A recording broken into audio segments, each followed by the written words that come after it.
Welcome to my first ever proper YouTube video. I've been making social media content for a while now and I thought it was finally time to make the jump to YouTube, and what better way to start than by giving you my 2025 Oscar predictions and thoughts. This could be a long video, so sit back, relax, grab some popcorn and let's get started with actor in a leading role.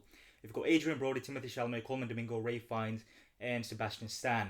It's really a two-way race here. It's gonna be either Adrien Brody or Timothée Chalamet. However, in my opinion, Adrien Brody's performance is just so much better.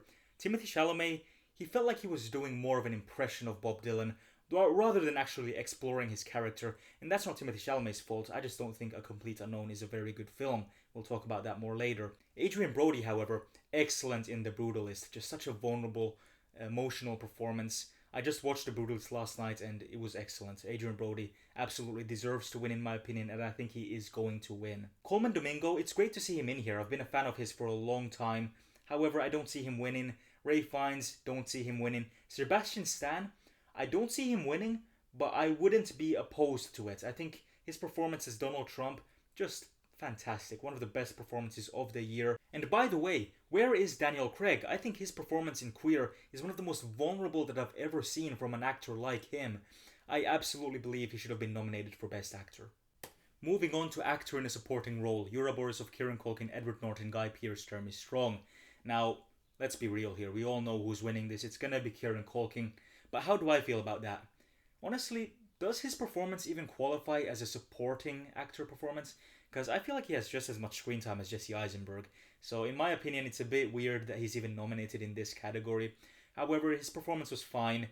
Nowhere near as good as Jeremy Strong's in my opinion. That's my pick to win this. Obviously he's not going to win, but if he does, it's going to be an excellent surprise. Guy Pearce also just excellent stuff. Edward Norton, I don't even know why he's nominated, honestly. It's not like he's doing anything that special in A Complete Unknown.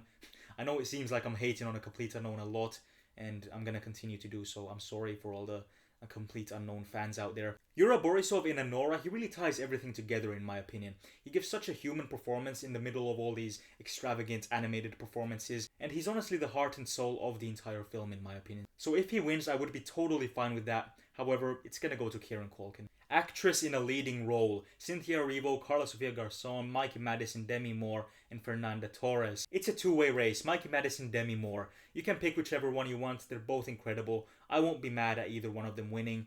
Me personally, I'd probably go with Mikey Madison. I feel like she's doing a bit more in Anora than Demi Moore does in The Substance, but they're both just great, so you can't really go wrong with either one of them.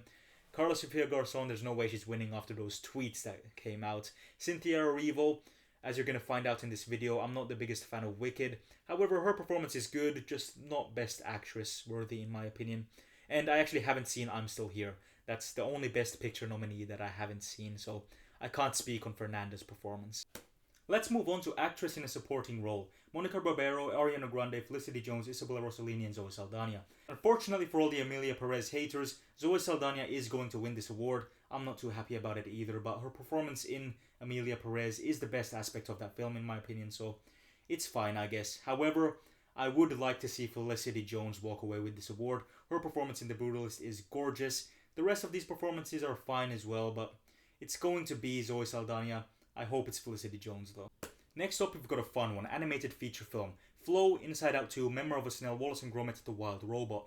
The fun thing about this category is I can almost see all of these walking away with the award. You've got Pixar in the mix, you've got one of the most popular animated films of the year. You've got Flow, which won I believe the Golden Globe if I'm not mistaken. You've got Wallace and Gromit, you've got Memoir of a Snail, an adult animated film. So all of these could win in my opinion. However, I want Flow to win. I think it's a gorgeous film, beautifully animated, no need for any dialogue, just let the animals do their thing. However, what do I think is going to win? It's a tough one. Like I said, it's probably the most unpredictable category of the night. I have a gut feeling they're going to give it to Flow. I don't really have much reasoning for that. It's just, I don't know.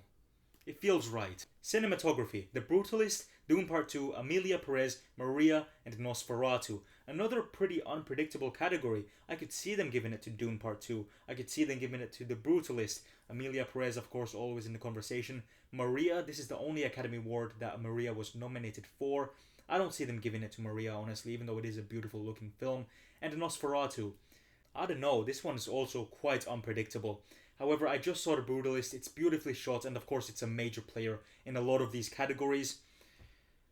But then again, they could give Dune Part 2 some of the technical categories, such as cinematography. I'm gonna go with The Brutalist though. The Brutalist is going to be both my pick and my prediction. I think it's one of the best looking films of the decade so far. Moving on to costume design, a complete unknown. I don't know why that was nominated. Conclave, sure. Gladiator 2, okay. Nosferatu, and Wicked. Here's the thing, Wicked is one of the most popular films of the decade so far and it has a huge fan base. So they're gonna want to give something to Wicked, and I think costume design is it. However, me personally, I would like to see it go to Nosferatu instead. Okay, here's a big one. Directing. Sean Baker, Brady Corbet, James Mangold. I really don't understand why he's in here. Jacques Audiard, and Coralie. I'm just realizing I don't know how to pronounce her name, but I'm very happy she's in here. She directed the hell out of The Substance, so if she wins, honestly, fair play. But it is a two-way race. It's going to be Sean Baker or Brady Corbet. You could go either way. I love both these filmmakers so much. However, from a directorial standpoint, I think The Brutalist is a bit more impressive. So my pick is Brady Corbet, and my prediction is also Brady Corbet. Film editing. Anora, The Brutalist, Conclave, Emilia Pérez, and Wicked. The thing about the Oscars is, when it comes to editing, they usually just give the award to the movie with the most editing. And in this case, that would probably have to be The Brutalist, just because it's such a long film. And to be clear, I don't agree with that line of thinking. However, The Brutalist is also a very well-edited film, so I wouldn't mind it going to The Brutalist. However, me personally, I actually prefer the editing in Anora, so that's going to be my pick. My prediction is The Brutalist. International feature film. I'm Still Here, The Girl with the Needle, Emilia Pérez, The Seed of the Sacred Fig, and Flow. This is where things get a bit embarrassing for me because I've only seen two of these films, Emilia Pérez and Flow. However, it's a two-way race, Emilia Pérez versus I'm Still Here. Emilia Pérez is more than likely going to win this. However, even though I haven't seen I'm Still Here, I would much prefer that to win, just because it looks much better. I've heard it's much better. It probably is much better. However, out of the films that I have seen, Flo and Emilia Pérez, I would love it if they gave it to Flo. Makeup and hairstyling. A Different Man, Emilia Pérez, Nosferatu, The Substance, and Wicked. There are three great options in here. A Different Man, Nosferatu, and The Substance. All of them have very extravagant, very visually striking makeup. Which one do I like the most? Probably The Substance. If you've seen The Substance, you know that third act has some crazy makeup, so I would love to see that get awarded. And it also is the biggest awards player out of this bunch, aside from Emilia Pérez, but there's no way they give it to Emilia Pérez. In fact, why is Emilia Pérez even nominated for this category? Weird. Anyway, my pick is The Substance, and my prediction is also The Substance.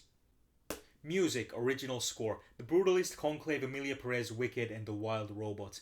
These are some weird nominations. Like Emilia Pérez, I understand if you want to nominate it for original song, but score? I don't know about that. Then you've got Conclave. I mean, the score is noticeable. Is it the best score? I don't think so. Anyway, my pick is The Brutalist. Like I said, I just watched that movie last night, and I've been listening to that score recently. It's incredible. Beautiful stuff. Who do I think is going to win? Probably The Brutalist. I'm expecting The Brutalist to really dominate the Academy Awards this year.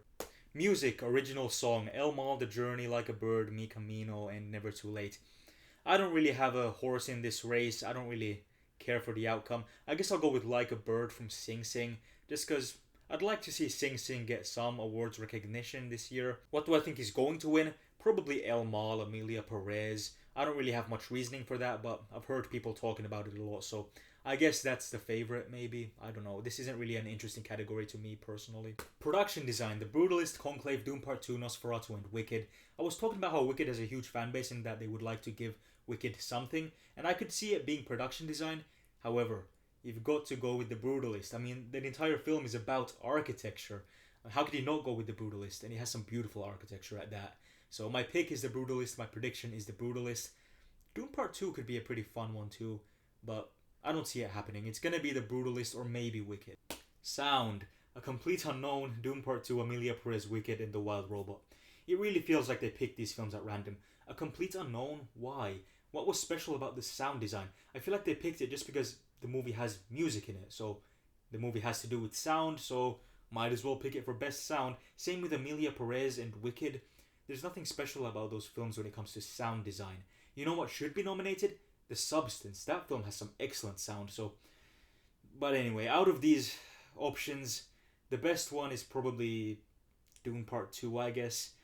Who do I think is going to win? Probably Dune Part 2. I feel like they're going to want to give some of the technical categories to Dune. So, sure, why not Dune? Next up, we've got the monkey category, aka the visual effects category. Alien Romulus, Better Man, Dune Part 2, Kingdom of the Planet of the Apes, and Wicked. A lot of monkey movies in here. The best monkey movie out of this bunch is probably Kingdom of the Planet of the Apes when it comes to visual effects. Just so much stuff going on in that film, a beautiful world. A world that feels lived in, which is important for a film like Planet of the Apes. So I'm going to go with that as my pick. Who do I think is going to win? That's a different question. Probably also Kingdom of the Planet of the Apes. I mean, it's the film with the most visual effects, and the Academy tends to award films like that, like I mentioned with editing. So I can see them going with Planet of the Apes. However, it's really a toss-up. You could go Better Man if you want. You could go Dune Part 2, even Wicked. Moving on to writing adapted screenplay. A complete unknown, for some reason. Conclave, Emilia Pérez, Nickel Boys, and Sing Sing. The fun thing about this category is I don't see any of these winning Best Picture, which just makes this more unpredictable as to who will walk away with adapted screenplay. I don't think it's going to be Emilia Pérez, even though that should be considered the favorite considering it's nominated for 13 Academy Awards. But bold prediction, I don't think Emilia Pérez is going to walk away with too many awards this season. So, what do I think is going to win adapted screenplay? Probably Conclave, considering it's a very dialogue-driven film that explores some pretty interesting themes, even though I don't think it's the greatest film of all time or anything. It's good. It's a solid screenplay, and the Academy tends to give this award to the safest option a lot of the times. However, what do I want to win? Probably Nickel Boys. It's a very important film, a very relevant film, and the dialogue feels natural, everything about it is well written, so yeah, I want to see Nickel Boys win something, and I don't think adapted screenplay is too unrealistic. And next up we have writing original screenplay. Anora, The Brutalist, A Real Pain, September 5th, and The Substance. The only one that I haven't seen from this category is September 5th, but I can't see it winning. At the end of the day, it really comes down to Anora and The Brutalist. Which one do I think is going to win? It's a tight one, because they could really go either way. But from a writing standpoint, it's probably going to be The Brutalist, and that's the one that I prefer as well. And here we are, Best Picture. We have Anora, The Brutalist, A Complete Unknown, Conclave, Dune Part 2, Emilia Pérez, I'm Still Here, Nickel Boys, The Substance, and Wicked. The only one that I haven't seen is I'm Still Here. It's an interesting selection of films this year. Some of these aren't very good in my opinion, such as A Complete Unknown, which felt very formulaic, very safe, very uninspired. Emilia Pérez, for obvious reasons, and Wicked. I don't think those films deserve to be nominated. However, everything else is pretty good, even Conclave, which I don't think is worthy of Best Picture, but it's still a good film. Let's face it, it's going to come down to Anora and The Brutalist. I have no idea which one is going to win. It's very even in my mind.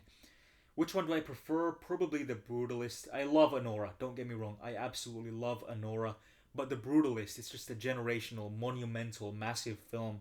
And I think it deserves to walk away with Best Picture. Do I think it's going to win Best Picture?